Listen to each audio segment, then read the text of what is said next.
When I bought the cabin at Willow Bend Lake, I didn't think I was stepping into a political thriller disguised as a neighborhood. The place looked peaceful: pine trees, glassy water, ducks landing like ballerinas. But under the surface, it was apparently ruled by a secret council called the Willow Bend Lakeside Homeowners Association, and their queen was Karen. Karen had the aura of someone born holding a clipboard. She wore pastel sweaters, had the gait of a mall security officer, and could smell an unapproved mailbox from 50 yards. My first meeting with her was the day I moved in.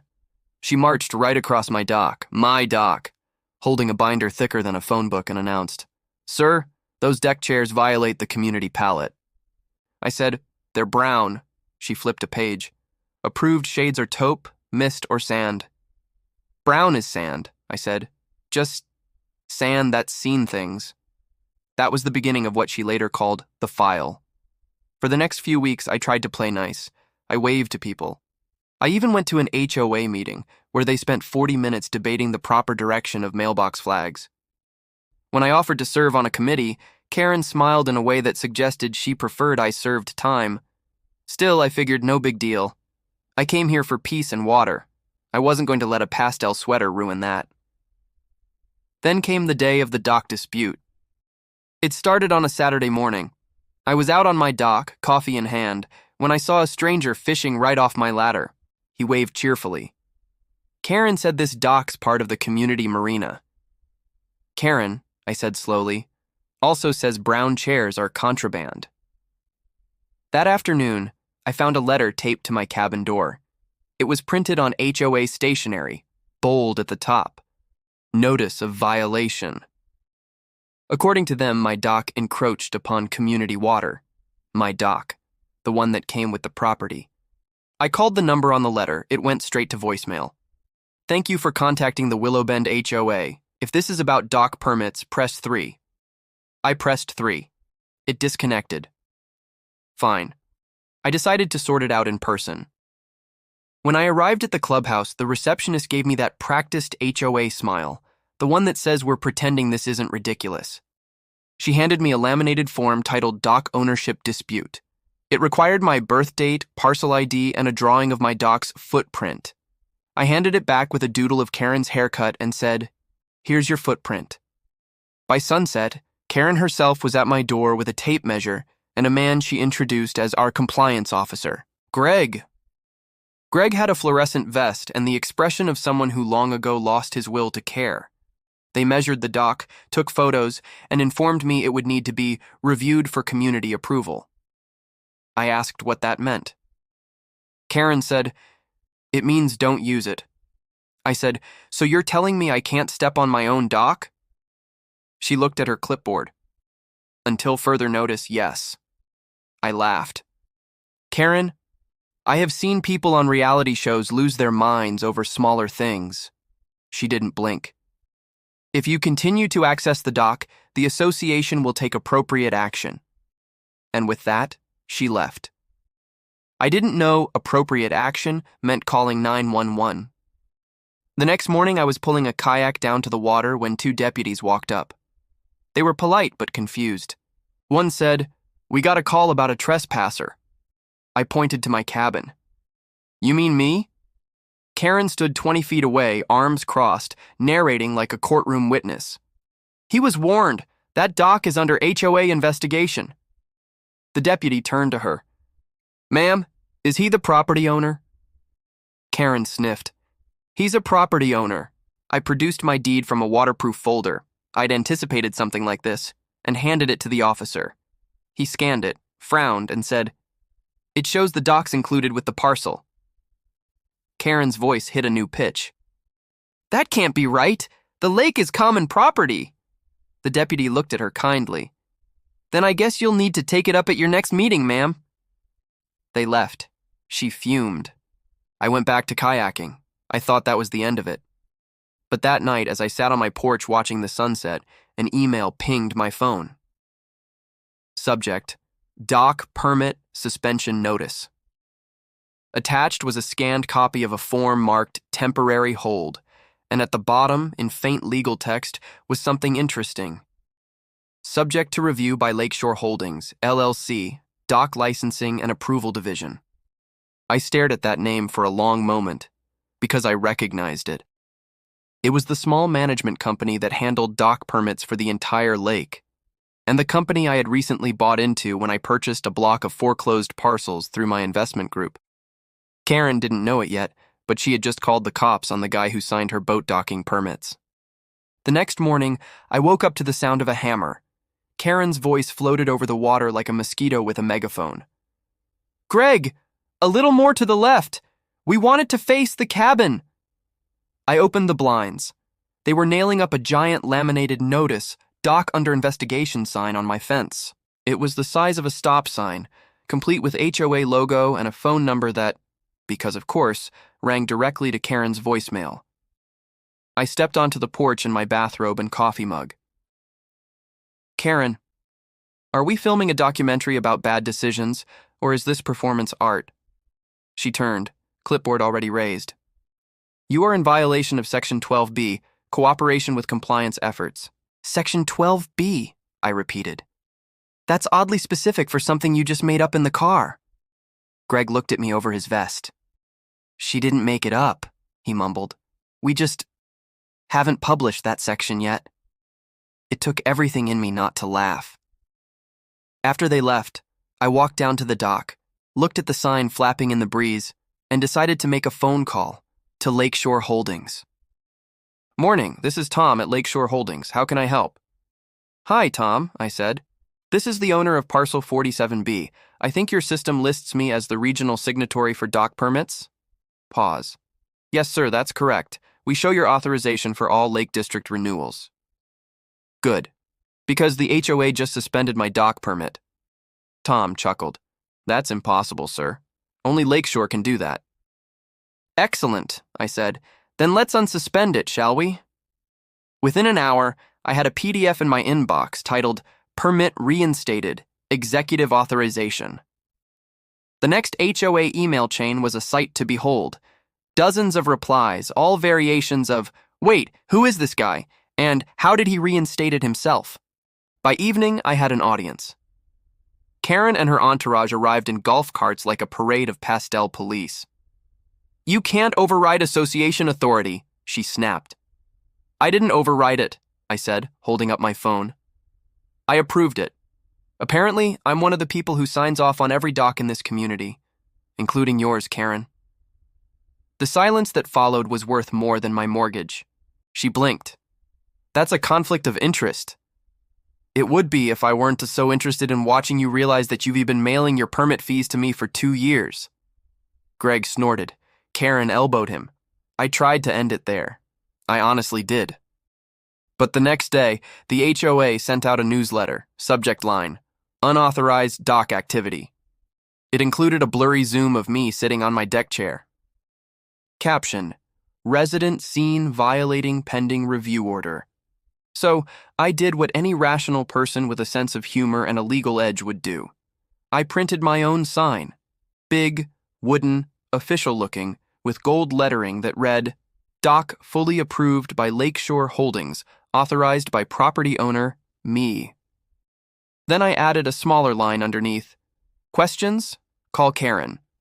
The next morning, every neighbor on my side of the lake had seen it. A few even stopped by to congratulate me. One guy brought muffins. "Man," he said, "we've been waiting years for someone to stand up to her." Turns out, Karen's empire ran on fear and fines. People had been cited for everything: flower boxes, curtain colors, even excessively enthusiastic wind chimes. By Monday, the HOA board had called an emergency meeting. Naturally, I went. Karen glared at me as I took a front row seat with popcorn. She started the meeting like a courtroom drama. "This homeowner has exploited a loophole in the management contract." I raised my hand. "It's not a loophole if you didn't read the contract." Someone in the back laughed. Karen smacked her gavel. "Order!" "Actually," I said, pulling out my copy of the deed, "I'd like to read something into the record." I pointed to the fine print under parcel rights. "See this? It states that ownership of Parcel 47B includes exclusive rights to Dock 47 and full administrative access to all associated permits through Lakeshore Holdings." The treasurer leaned forward. "Is that true?" Karen's jaw tightened. That can't be right. Greg sighed. It's right. I checked. I set down the deed like I was dropping a mic. So, technically, Karen, every time you submitted a permit for renewal, it went through me. I just never noticed because my assistant handles approvals. Half the room tried not to laugh. The other half failed. Karen slammed her clipboard shut. This is unacceptable. I leaned back. You're absolutely right. I think we should review everyone's permits carefully. Make sure there are no violations. For a moment, she looked like she might levitate from pure outrage. Then she stormed out, muttering about lawyers and chain of command. After the meeting, Greg caught me outside. You know she's going to triple the newsletter frequency, right? Let her, I said. If she keeps sending them, I'll start charging by the email. He laughed so hard he nearly dropped his clipboard. That night, I sat on the dock, my dock, watching the moonlight shimmer across the lake. It was quiet except for a distant splash and the hum of someone's boat engine. Then my phone buzzed. New email. Request for dock permit renewal. Karen S., Parcel 12A. Subject line, urgent approval needed. I smiled, clicked approve, and poured another cup of coffee. The week after I approved Karen's own permit, I became something of a folk hero. Neighbors who had never made eye contact were suddenly waving from paddleboards. A guy named Barry even brought over a six-pack for the man who defeated bureaucracy with paperwork. Karen, meanwhile, doubled her patrol schedule. She and Greg cruised around in the HOA golf cart like a two-person detective squad. Every time they passed, I could hear her whispering into a walkie-talkie. Subject is lounging again, copy that. One morning, I found her crouched behind a hydrangea bush with binoculars. Morning, Karen, I said. Bird watching? She froze. Maintenance inspection. Of the birds? She stood up so fast she dropped her clipboard into the lake. Greg fished it out with a net, dripping and sighing.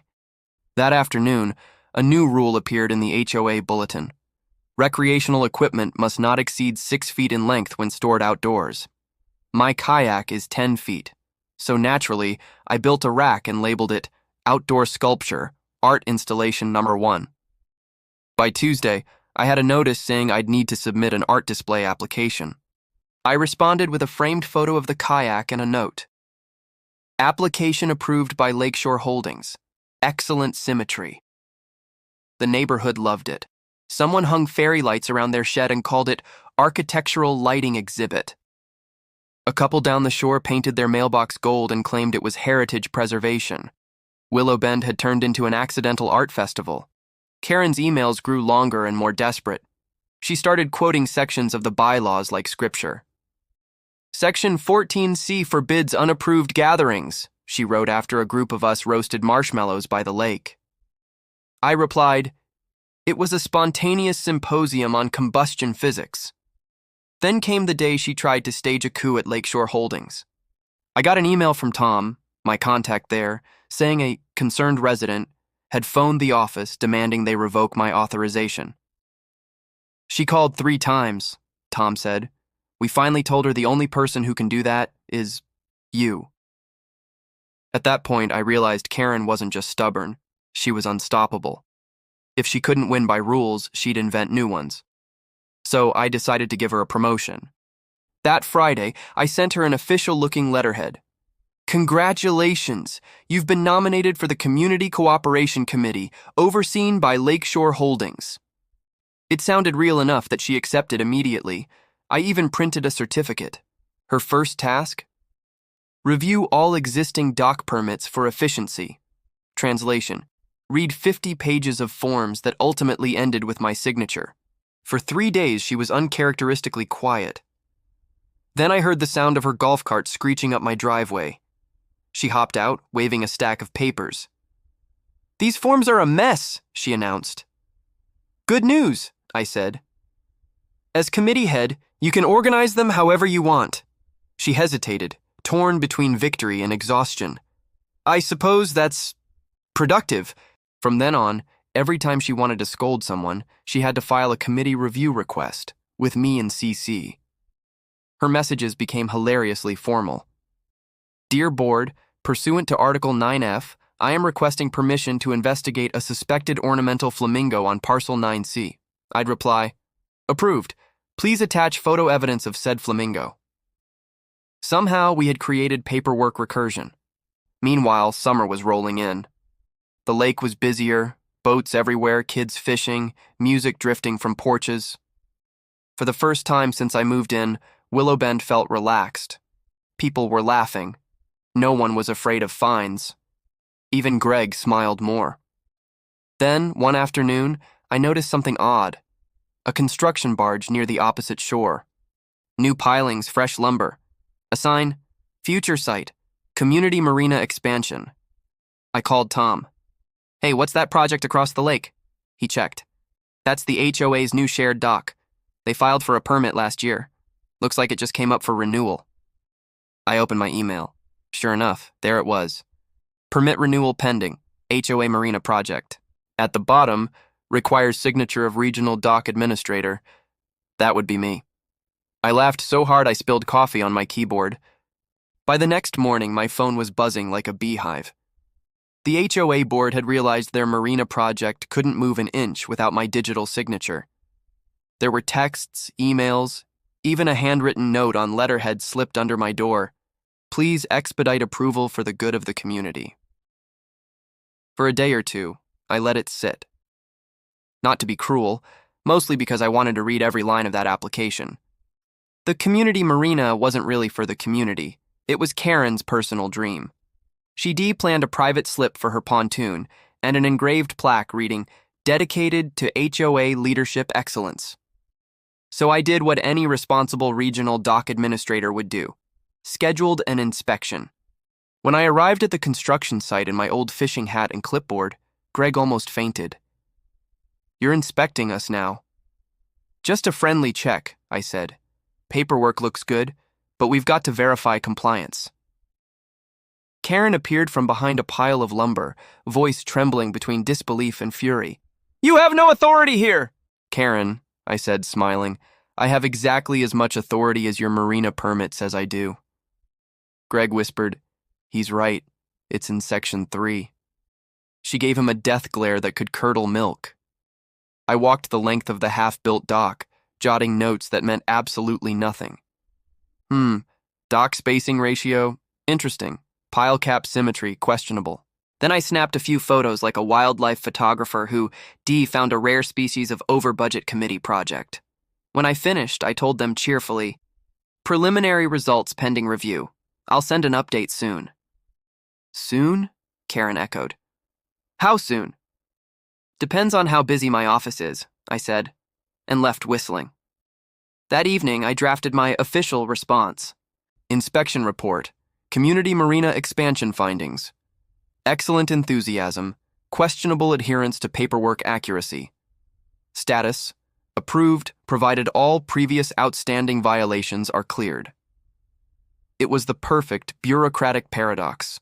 Nothing could move forward until every old violation was resolved, and half of those were Karen's own citations against herself.